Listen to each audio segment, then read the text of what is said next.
Peace of mind is worth a lot. Vietnam or Thailand were to relax, you would be in a really key position to just slide right over the border. Last couple of years I lived in China, things were just getting so dodgy. That makes Cambodia very valuable.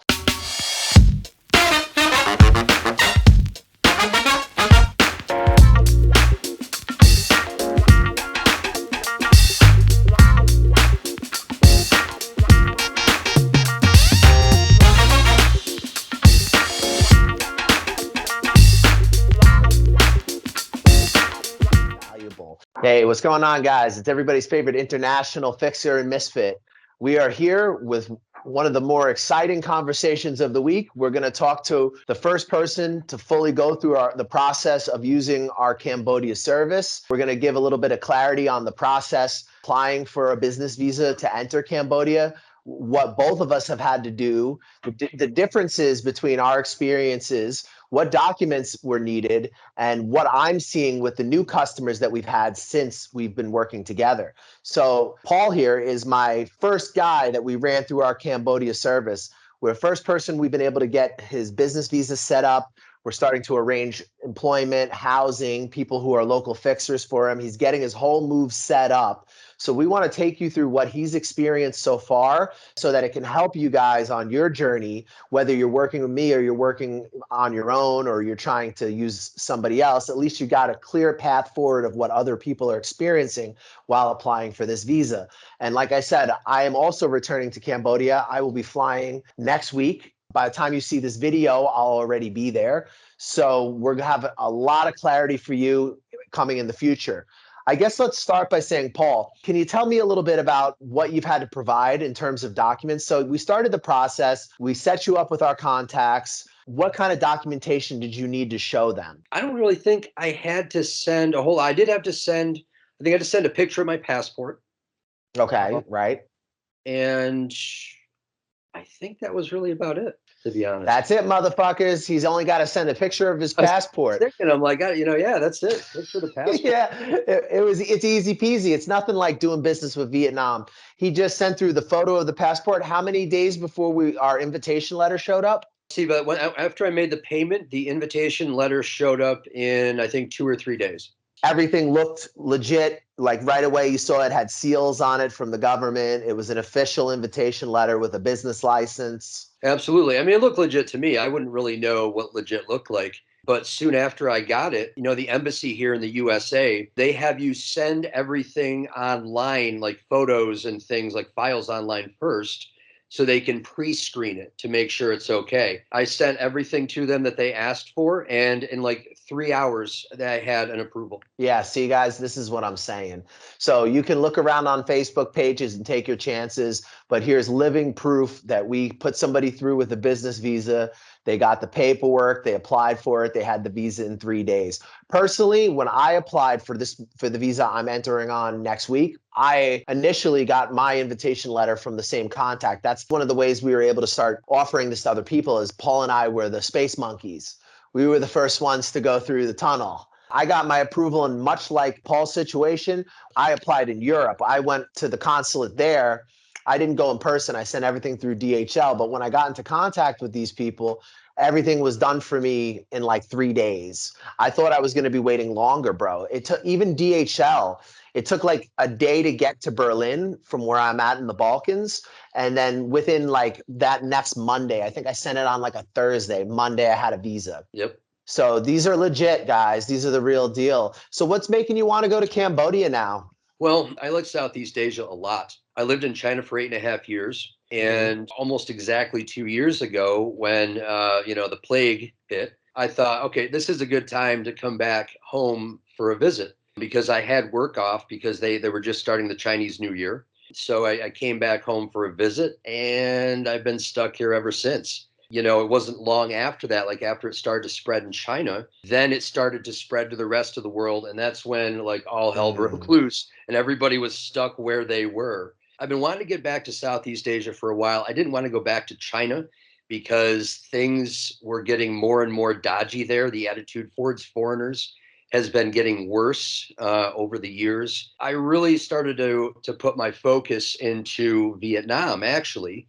And I'd been thinking Right. about moving to Vietnam before I left China anyway. So I come back here and, I'm thinking, okay, well, things will open up soon. I'm doing my research. I'm looking at Vietnam videos. And that's actually how I found your videos, like putting in a search on Awesome. Vietnam, doing my research, so on and so forth. Well, time is going on and things just aren't moving. Nobody's Mm. opening up, nobody's doing anything. When I became your customer, I think it was back in August of last year now. I still had Vietnam in mind. And we talked extensively about that. And you told me what the options were and you gave me a lot of contacts. It was still very difficult to get in. And, as you said, you could have gotten me in, but it would have been expensive. You're very honest about that. So we kept up the dialogue. Finally, it's getting into fall. Started to discuss Cambodia more as far as their ease of restrictions and these kinds of things. And I think pretty much I guess maybe by about October, November, we kind of decided that was the way to go. I mean, I have a good feeling, to be honest. I have a really good feeling about Cambodia because I've been there before. And I remember the first time that I was there, it was very underdeveloped, very dusty. I did not enjoy it at all. The second time I went there, I visited a friend who was an expat out there for about 12 years. And, he had a small business and I got to see a completely different side of the city. So I definitely appreciated it and enjoyed it more the second time. I ended up ultimately spending most of my time in Vietnam. But after watching what went on in Cambodia versus watching what happened in Vietnam, the stability of the government, the not throwing foreigners out, the not extorting foreigners, that if you can pay, you can stay, always being able to go to a grocery store if you need to. To me, that's a much easier government to work with. If you're, and you may not earn the same money as Vietnam, and you may not have as much beautiful things nearby as Vietnam, but if Vietnam does open to tourism, you can easily visit. And you're living in a country that has a more stable visa situation. And we have you entering the country initially on the correct visa. So there's none of this having to pay somebody money under the table to switch the visa. It's just coming into the country with all your shit worked out just in case there's a problem later. And I think that that's really valuable and quite a smart way to do it. Yeah, well, peace of mind is worth a lot. The last couple of years I lived in China, things were just getting so dodgy, and that Mm, hangs over your head every day. The stories that you've heard about Vietnam, I've heard a lot of the same stories. And it's not to mm. say that they've treated all foreigners poorly, but there's been certainly enough stories to where it seems like a bit of a gamble.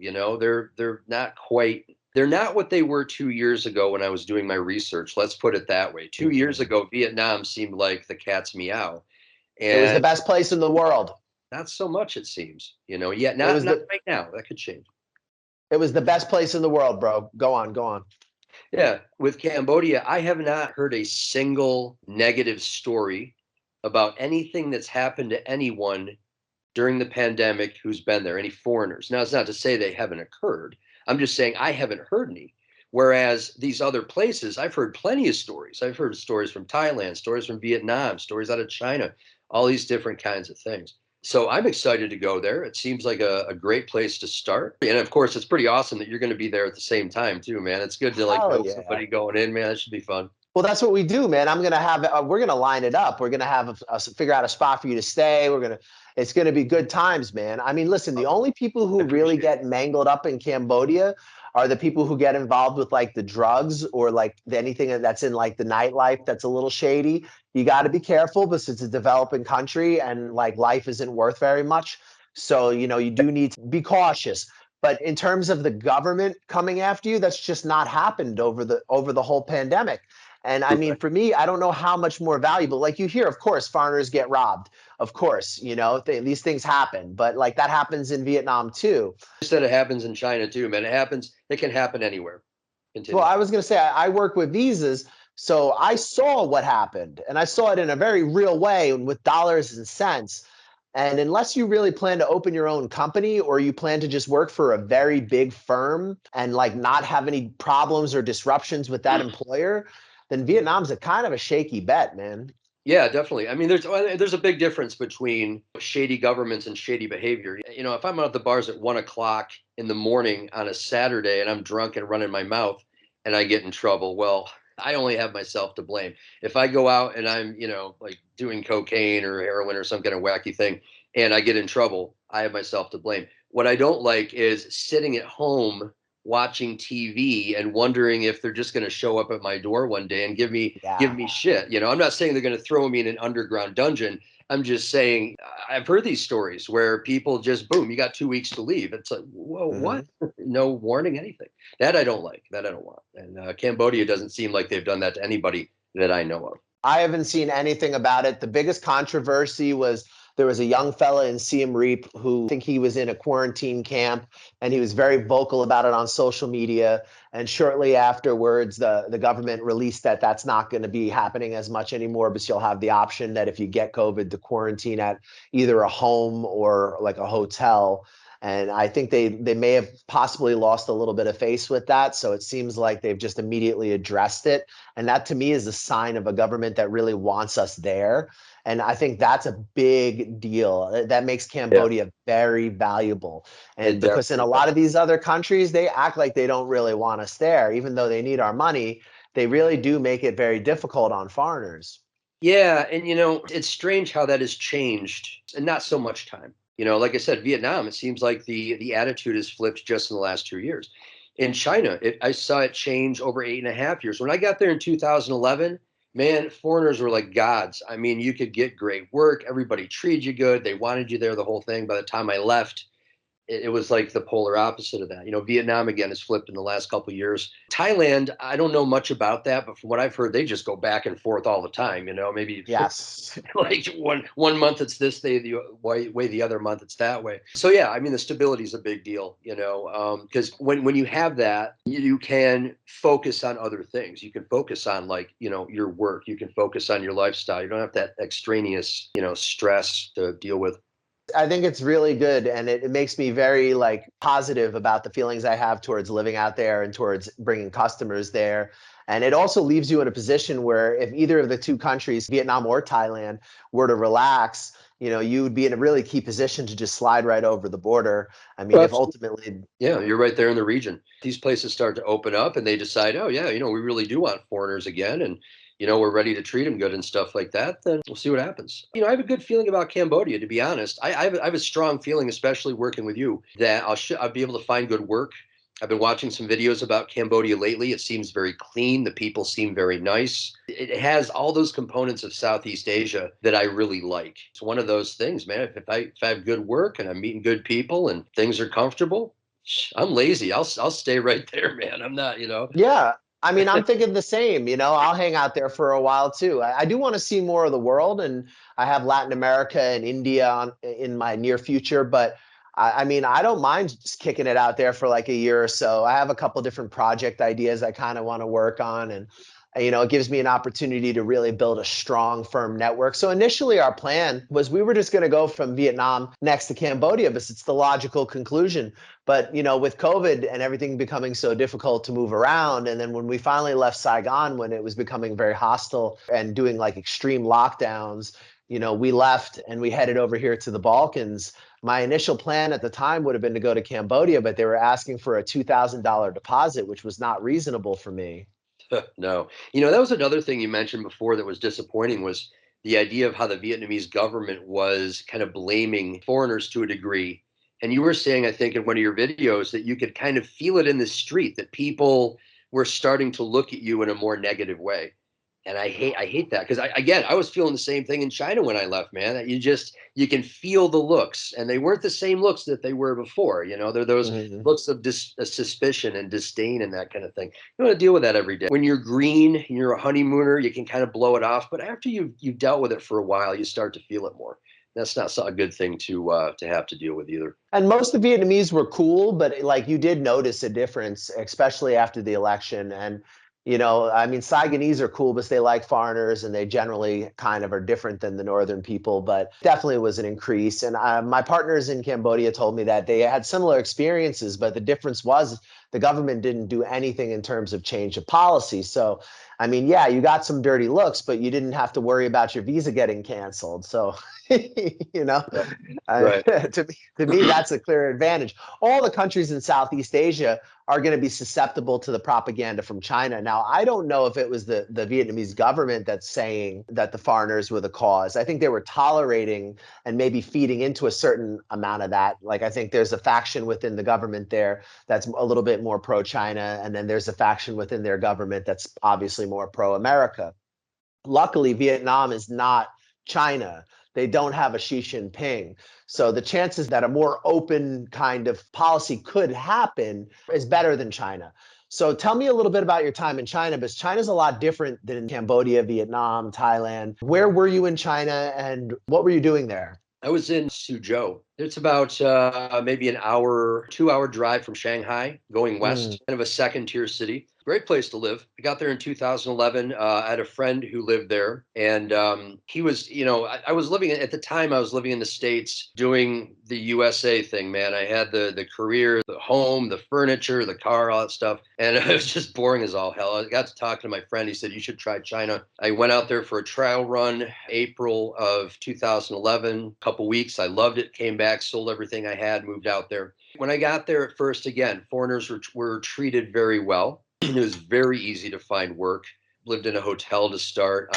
Found work within, I don't know, probably a few weeks. Really just kind of, I would kind of say live the easy life, man, for a little while. It was nice. I liked the work and I liked living there. I was there with a friend. I made some friends. Fast forward a little bit. And I think we're going to do a China video at some point. So I'll get into some more details with that. Yeah, we will. Yeah. Yeah. So, fast forward a little bit. Like I said, things are going great. Everything's good. 2015, Xi Jinping takes power. Mm. And my friend really, he was pretty prophetic about it. He's like, this guy, Mao is his hero.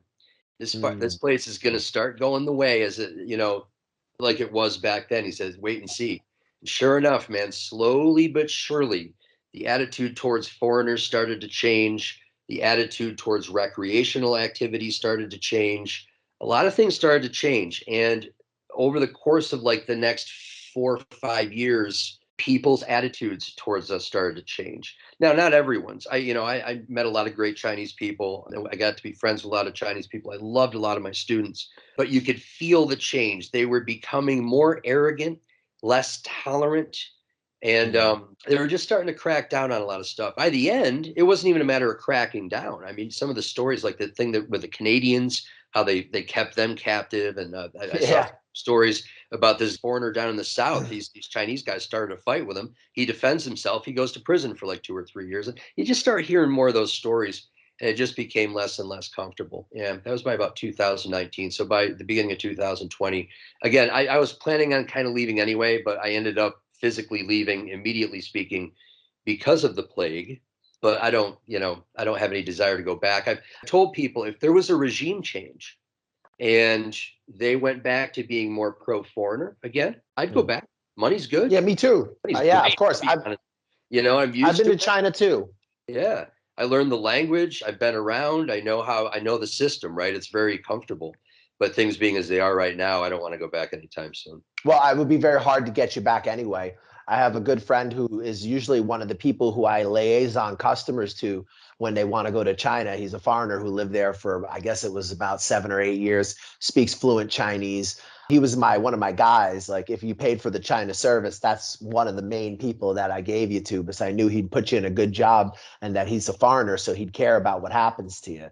Even he has a master's degree and he speaks Chinese and he's got extensive connections in the city of Qingdao. He can't get back into the country right now. So Yeah. even if you wanted to. Right now I have a valid 10-year visa for China.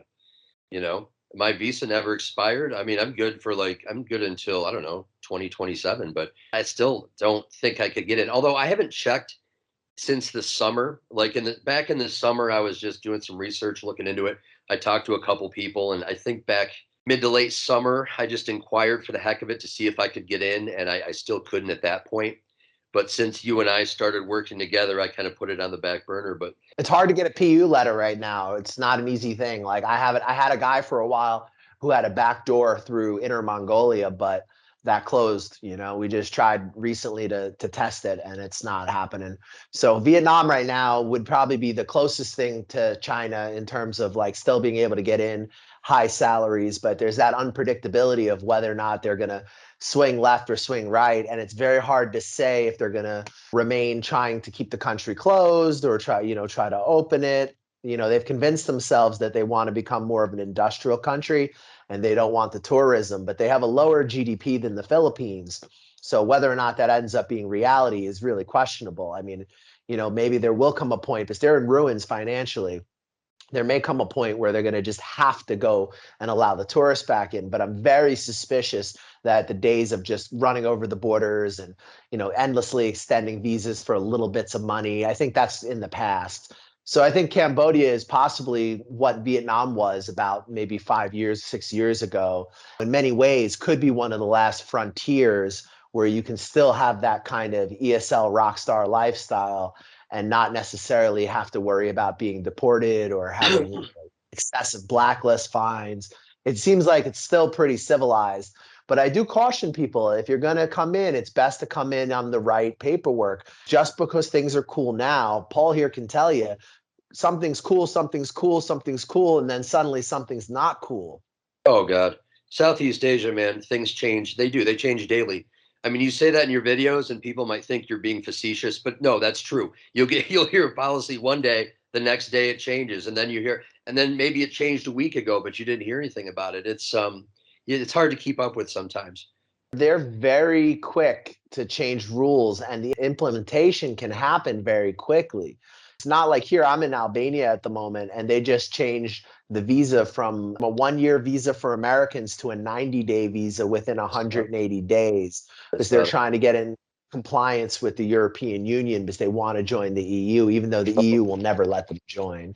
Oh, that's why they did that? I wasn't sure why they did that. It's because they're trying to get in line with EU compliance, but it's never been good for any of these Southern European countries to join the EU. It's usually just good for like big German investment and for like the oligarchs of a country. So I personally hope that they don't join the EU. But unfortunately, I think that this move of removing the 1-year visas down to 90 days, I think this is where it's coming from. They're trying to get in compliance with EU standards, Yeah, I sent you a message about this the other day. It's all baffling to me. In my mind, it makes good sense that, if a country is hurting, that they would want to keep people there who are spending their money there. But, what do I know? I don't know. Well, here in Albania, the good thing is that, yeah, they've changed how they're doing it, but like the residency process is much cheaper and easier for us to set up companies, and like opening up stuff in places like Vietnam. Like, yeah, we can open a company for you in Vietnam, but you're going to need 1 billion VND, which is like 45,000 US dollars to invest to their economy. Basically, you're going to have to put it into a Vietnamese bank and hold it, So some people can do that. A lot of people can't do that. Yeah. Whereas Yeah. here in the Balkans, the investment capital is like $1,000, and they just created a digital nomad visa. They created a retirement visa, even though nobody has a fucking clue how it works yet. The reason I had brought them up was because here, when a rule changes, nobody knows what's going on for like a long amount of time. Yeah. In Vietnam or in Cambodia, China, these places, when they change a rule, it might take a couple weeks for it to change, but it's changed. And then when they change it back, it's the same thing. It's like flicking a light switch. Sure. Does Cambodia have a retirement visa? They do. Do they? They That's cool. do. I mean, I They definitely, I mean, I want to be in Southeast Asia forever. I mean, to be honest, I mean, I'm a little bit flexible with which countries I live in, but that's something, I plan on, having my savings and retiring there. I don't. The United States, it's just boring. It's expensive. I have family here. I have people here I like, but the lifestyle there is really, it's right in my wheelhouse, and yeah, I definitely want to retire there, but who knows? By the time I'm ready to retire, who knows what the deal will be? It's a long way off, but I just wanted to ask. Maybe the viewers would want to know. I don't know. No, it's good stuff, man. They're much more flexible. It's much easier than the Thailand one also. So if you do like the country, it's just the whole process is a lot easier. So you're a real teacher, right? Like you're an actual teacher. You have like a higher education. Can you tell us a little bit about that? Yeah, I'm a career teacher. I went to school. My bachelor's degree was basically in like environmental geology, and then I got a master's in education. So I decided I Cool. wanted to teach. And I remember after I finished graduate school, I moved out to Washington State with some friends of mine. They were doing like a wilderness survival school or something. I decided to just go out there with them, just young. Hey, yeah, let's try it out. We lived in a house kind of in the countryside a little. It was on this long road, but there were school districts on either side, like at one end of the road and at the other end, there were these school districts. So I ended up substitute teaching in both districts for a year. I got a reputation for myself. And then a job opportunity came up in one of them the next year, and I got hired for that. And then I started my official career. I taught Washington, the full time, regular, the curriculum, the whole thing for 2 years. I taught like physical science and math and a little biology. And then I moved to New York State after that, and I got a job teaching earth science, which is actually what I wanted to teach. That was my main thing. So I did that for a couple of years, but I never quite liked living in the States, and I got done with that last year of teaching there, the last one that I did here. I don't know. I felt depressed. I Right. never feel depressed, but I did. Corny as it may sound, I did a little soul searching out in the woods, did a lot of hiking that summer, the whole thing. Now, it was kind of one of those things. It's like you've done everything right up to this point in your life. You've done everything you're supposed to do. You've reached that pinnacle, that goal that you were going to achieve, and you're just bored out of your mind. Yes. That's just where I was at. So I decided at that point that I was going to have to try something radically different. I came back to my hometown and I got a job in a bank for a couple of years, which I actually liked. That was a pretty cool job. I worked with some good people there and I had health benefits and all that. And right at the end of that experience is when I talked to my friend about China and ended up moving there. When I was in China, I taught English, I taught math, taught some science, mostly English, make no mistake. I would say mostly English with some math and science sprinkled in at times. But I like Hmm. teaching English, to be honest. I actually enjoyed it. I like teaching English to Southeast Asian people more than I liked teaching science and math to kids in the US by far. Just a Hmm. lot more enjoyable, a lot more interesting. I So, was teaching, and I'm not entirely sure if you call it teaching, but I would show up to a public school with 60 kids sweating my balls off. dude, And I don't I would know say, duck, how duck, duck. I don't know how in the hell you did that, man. I can't, dude, I can't handle the heat. Now you might think that probably sounds funny because I'm going to Cambodia and it's a furnace, but that's how much Yeah. I'm going to Cambodia despite the heat, not because of it. So those stories about teaching public school to all those kids with no air conditioning, dude, I couldn't physically handle that. Not only does it sound miserable, but I would fucking just die. I'd stroke out on the floor or something, man. Must be in pretty good physical condition for that shit. I just didn't give a shit. I just knew there was nothing I could do to control this situation. And that if I was going to get myself all angry, the only thing I was going to do was stress me out. I could have worked with places with air conditioning. I mean, I could have went the language center route, but I went the public school route because I'm a completely unqualified goof and I didn't want any responsibility. So like as Well, soon as I got done working, that was the end of it. they pay pretty good though, to be fair. I mean, you were telling me about the pay. I mean, it's pretty good. That same situation with those kids, if it was air conditioned, I would do it. Couldn't do Some it. schools have AC, but it's usually the schools in the areas where there's a lot of party officials.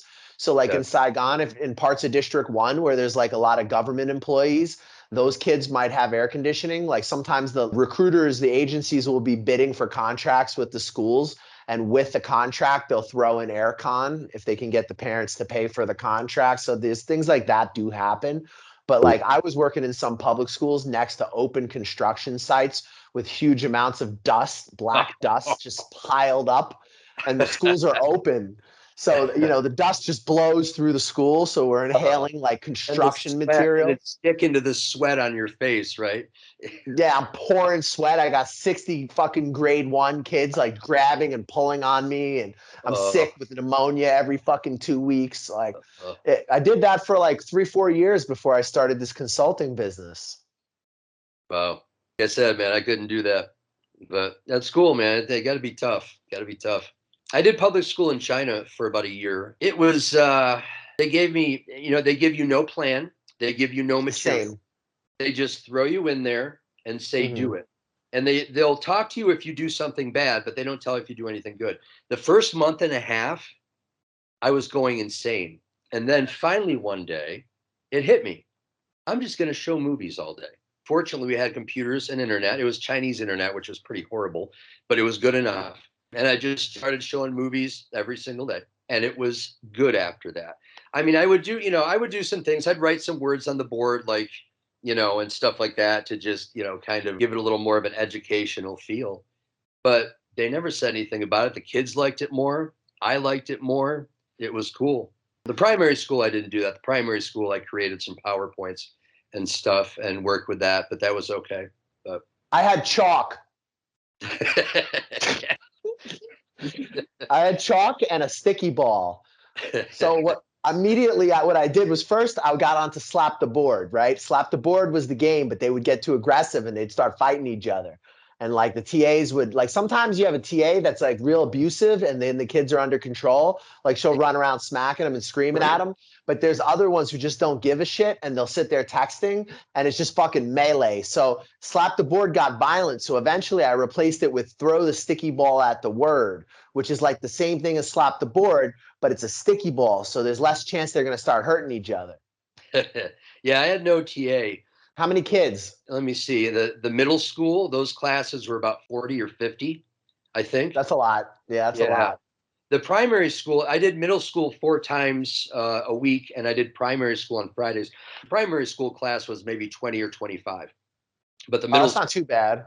no, that wasn't bad. The middle school class was huge, though. I did all primary because I don't want to have to use my brain. So like I did grade 1 through 5, so I could come there and I could be like thinking about business plans or like imagining where I want to travel to. And just kind of like what I learned over time was the trick is to automate the class. What I would do is I would walk in the room and I'd say, who wants the power? And as soon as one of the kids were like, I want the power, I'm right. All right. You speak some English. You pick the teams. You pick the kids. You pick the game. You get one of your friends to help you, and you guys run the game. And I'm going to sit over here and make sure nothing happens. And then I just turn off my brain for fucking 35 minutes. It's a good idea. I'll tell you, man, there's a lot of tricks in the tricks of the trade. I remember even as a first year teacher in Washington State, I had a lot of the schools I worked at were great. I mean, I had no complaints about my colleagues. They were great people. But I had a number of teachers taught me some of those tricks that can make life easier. Whereas like each one would do a few tricks. I took all the tricks and put them into one package and tried to make things as easy as I could for myself. But in any case, yeah, there's a lot of different things you can do. Again, with the primary school, there was some structure to that because the class was small. But at middle school, no TA, no plan, no nothing. Put them in a room. I didn't have anything to work with really. Like I think I had a whiteboard. I had the computer. So I tried a lot of different things, but it was just raucous. Here's another important thing too. The class doesn't count for anything, Mm-hmm. right? So these guys are under pressure all day in these classes to perform and get graded and stuff. And then they come to my class that doesn't count for anything and there's nothing in the room. If I was a kid, I wouldn't be too motivated either. I mean, it was like, it's like an in-school field trip every day, more or less. See, for us, it was more like, look at the circus monkey.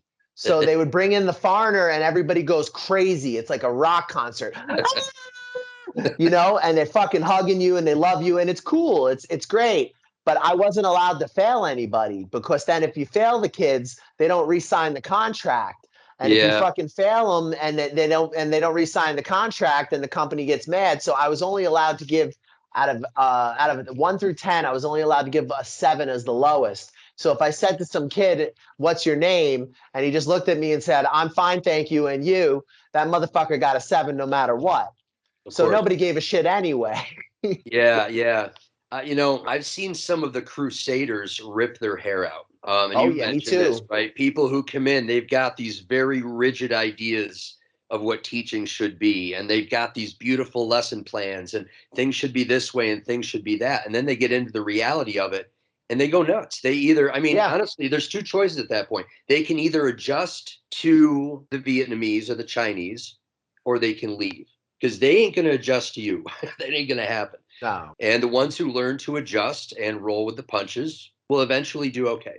The ones who are not able to do that will not last. That's it. I think they're narcissistic personality types because they somehow seem to think they have this grand understanding of the entire world and how everybody else should function and think. And they don't realize that they're in a different country that has a completely different perspective and different value system. And they perceive the world in a completely different way. And like whether or not their way is a good way or a bad way, it doesn't really matter. It's not going to change, just like you said. So, I mean, this is, one of the things I think why a lot of people will look at Cambodia, but they won't necessarily last out there is because, in China, you got the big money, you got the resources. In Vietnam, you got pretty good money. You didn't get a whole lot of resources unless you worked in like specific, sectors of the ESL business. Whereas in Cambodia, of course, they're going to have some schools for the elite as well. And that's where you with a master's degree are going to fit in. But a lot of the industry out there is going to be paid less than Vietnam. It's going to be much more of a circus. And like if you don't kind of go with the flow and just enjoy the fact that you're living in this country and that they have some use for you, then you're going to go completely fucking bonkers. Because if you're like one of these people who needs rigid control, you're going to really struggle in Southeast Asia and like, Cambodia, Vietnam. This is going to make your fucking head explode. That's true. And to me, the one way that a person can give themselves a chance at some measure of control is to scrutinize the contract. Scrutinize that contract. It's a pain in the ass, right? It's boring, but go over it with a fine-toothed comb. Do not allow anything ambiguous to be in there. Everything should be defined. You get that stuff right out of the way, because they'll put little things in there like, you might have to, teacher will agree to do extra activities as defined by the school. Or, materials should be provided on a basis that is suitable to. No, you tell me what it is and how it is, or you take it out. And if that's not okay, I'll find another job. That was one thing I learned in Southeast Asia, I think. You look over that contract, make sure everything is as the way you want it, or be ready to walk. Because once that thing is signed, anything ambiguous, not all, but a lot of schools will roll with that. They'll take that horse and just ride. And you don't want that. And honestly, even that now with the COVID world, there's no guarantees, because what a lot of companies in Vietnam have been doing is, and I don't want to name drop because I don't want to create massive amounts of drama for myself with a country I do business in, but I'll just say it like this, like some bigger companies that are directly connected to people in authority, they do things sometimes like they'll have a foreigner agree to a contract. And then as soon as the foreigner gets off the plane, they'll switch the contract. And then they'll say, listen, if you don't want to sign, we're going to cancel your visa. And now this is COVID time, so you might have spent a fortune to get over there. I mean, or it's possible that they might have agreed to sponsor you because they can't get anybody in the country that's willing to work for them, because people who live in the country know the reputation, but they figure they can get a sucker from outside. And once you're there, it's going to be easier to pressure you to just do whatever the contract says. So, this is why I think what we do has a real value is like, especially, Vietnam, we have such a strong reach into the teaching industry that like we have a whole lot of different ways we can help somebody get into the country. And with Cambodia, we have the connections into people who are really honest with the business visas. We're compiling email lists for employers. So we're just growing and growing and growing with this. And it's going to make the process a lot less stressful. You're not going to have to worry about dealing with shady actors. You're not going to have to worry about paying money on the side to change the tourist visa. And maybe this week you can do it, and next week you can't do it. It's just, we try to simplify everything. Have you found that working with us has been really helpful overall? Very helpful. And actually, I was just going to say, you're absolutely right about the contracts. And that's why I said the best way to give yourself a chance of having some control is to go over the contract. But even with everything I've learned living in Southeast Asia, I would not be comfortable going naked into Cambodia without assistance.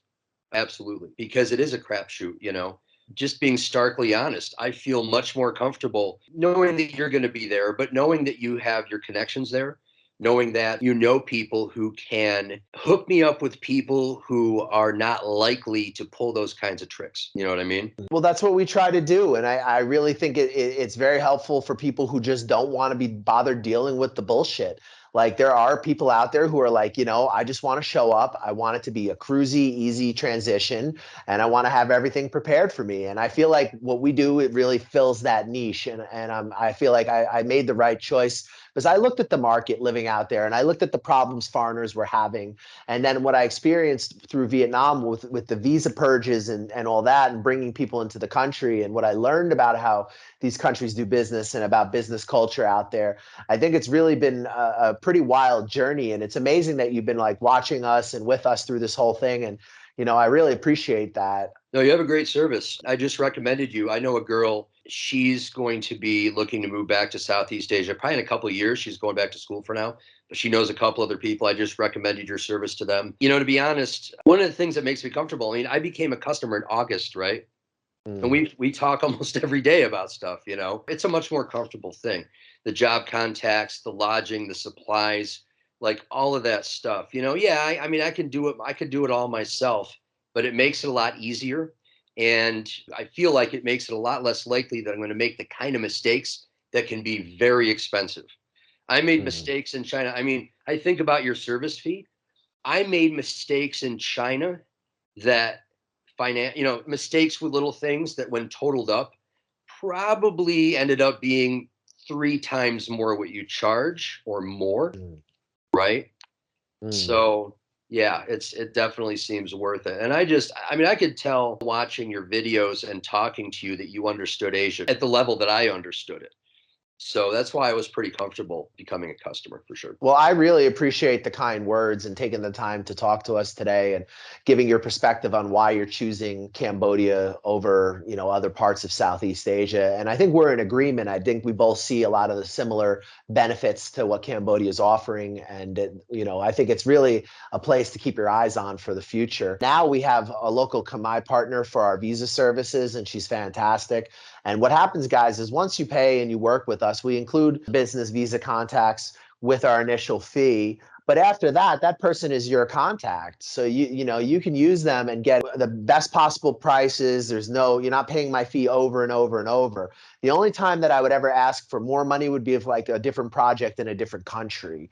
But like for contacts within the country while we're working together, if in 6 months from now, 1 year from now, you need 2 new visa agents, you need a new real estate person, you need somebody to find you something, we're going to take care of that. So I think there's a real value in that. Guys, thanks for watching the video. Subscribe, share. But I think this video is very important because I wanted to show you guys somebody who has worked with us for Cambodia and they're having success and they're happy with the service. Can you leave them with some final thoughts on why you think Cambodia is a much better spot than other destinations right now in Southeast Asia? The stability of it, the fact that I have not heard any negative stories about foreigner treatment there since COVID started, right? I've heard plenty of bad stories from Thailand, from Vietnam, from China, these kinds of places, right? Cambodia seems to be very friendly towards foreigners still. And like from everything I've seen on video anyway, it's very clean. They treat people pretty good. There's plenty of work prospects there. And it has all those things in Southeast Asia that I look for. And it just seems like a great place to be for a foreigner right now, I mean, I can't really say much more about it than that. The rest I'll learn as I get there and as I go. But I'm very happy about the choice, and I'm very happy about your efforts to get me in and to get us in. It should be a pretty good time. Well, I hope we'll have everything set up to your liking. And guys, I'm glad you had a chance to meet Paul and ask him some, see some of the questions that I ask him. Hopefully some of those questions are some of the questions you're concerned with. His entire process from start to finish was like in less than like 2 weeks. He had everything. He's just waiting a little bit before he enters, but you received a 90-day business visa, right? That's right. Yep. He's just ready to enter, and you'll be coming in another month from now. My flight leaves here on March 7th. So I got some things to wrap up here still for then. I have to enter before April 19th. So I have stuff to wrap up here. I'm hoping I don't test positive for COVID before the flight. That's the only thing I could see right now that could ever be an issue. And even if it does happen, I've got some time to where I could reschedule after that. So yeah, March 7th. That's great. And you had not really any drama dealing with the consulate, right? You used the consulate in DC. No drama whatsoever. Once I got those documents, it was extremely easy and cheap. I mean, the visa from the embassy cost like $35, And I think all the mailing involved cost me like $40. I mean, fantastic. One of the guys who is an American that we're working with right now, they're kind of asking him for like little specific things that were kind of weird. They wanted a work contract, and for US passport holders, like the agent I have, she's willing to do that. But for other developing countries, she's not. So if for some reason, like you're an American or you're applying in Europe and then they wanted to have some sort of a contract, we could figure something out to solve that. But like for the less developed countries, unfortunately, that's not available. Like some countries we still can issue the invitation letters. We can still arrange everything. She's told me it's no problem. She's just not willing to sign work contracts. So, there are limits to what some of these agents are willing to do. And I don't want to just work with somebody who says they can do anything, because, that makes me a little suspicious. I like a little bit when one of the people, a sponsor company or an agent, they have some standards of their own, because that tells me that they're looking out for the interest of not getting in trouble, not just their interest, but the interest of the customer. Because obviously whatever they're doing it in a way they know they can do it. Sure, that makes sense. So anyway, guys, the main thing that you have to understand about Southeast Asia, it's who you know, not what you know. And it's very, very much about knowing the person who knows how to handle the problem. And that's true across all of Southeast Asia. Anyway, thank you for watching. Subscribe, share. I hope you guys enjoyed the videos. Comment, like, share the videos on Facebook. If you guys are interested in coming to Cambodia, Vietnam, we're expanding services. We're going to start helping people open companies for long-term residence visas in countries all over the world. You can message me. It's a fully legal process. There's nothing shady about it. I'll explain everything in detail. The business is just growing this year, guys. We might even, while we're in Cambodia, attempt to create the Great New York Nomad TEFL. So, we already have a site. It's called the New York TEFL Academy. It's the TEFL You Cannot Fail. But we're going to possibly create the New York Nomad TEFL Academy TEFL course. If things go well this year, maybe we'll rent a villa and we'll have a little TEFL-thon. Anyway, thanks for watching. Subscribe, share. Thanks for being with us, Paul, and answering all these questions. I hope you guys enjoy the video. Subscribe to our other channel, the New York Nomad. Everybody be safe and travel the world, because life is short. Are you thinking of living, investing, buying property, buying land, working, or spending any significant time in Cambodia? Cambodia is an amazing country that offers a wide range of different opportunities for someone who has an open mind. If you're thinking about coming to Cambodia for the first time, we offer a consulting service for people who are looking to have everything done for them before they arrive. They want their housing contacts, their employment, their consultants, whatever they want to find in the country, they want it set up. That's what we do for you. We make it easy so that you don't have to worry about scams, problems, or other pitfalls that new expats face in this amazing country.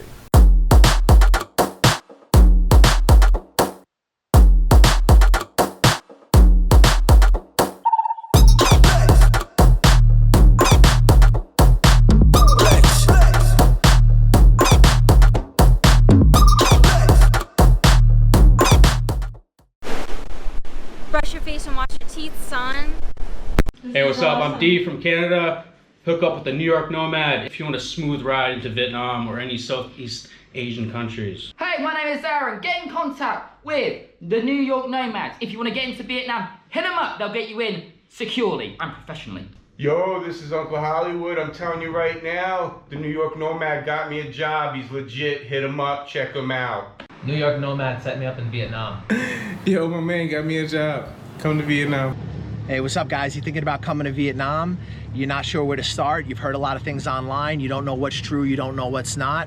We offer a consulting service where we help you get on your feet in Vietnam. We give you advice on negotiating contracts with employers. We help you with real estate agents, visa agents that are reliable and that you can trust. And we help you get started in this amazing country and get on your feet. We help you get into different opportunities that might be more difficult for you if you were just landing in the country on your own. And we help you avoid a lot of the pitfalls and problems that you could have as a newcomer here. We provide you with reliable job recruiters, visa agents, real estate agents, and advice. If you guys are thinking about coming to Vietnam, hit us up for a consultation. We'll help you get started, help you get on your feet, and hopefully you'll love Vietnam as much as we do.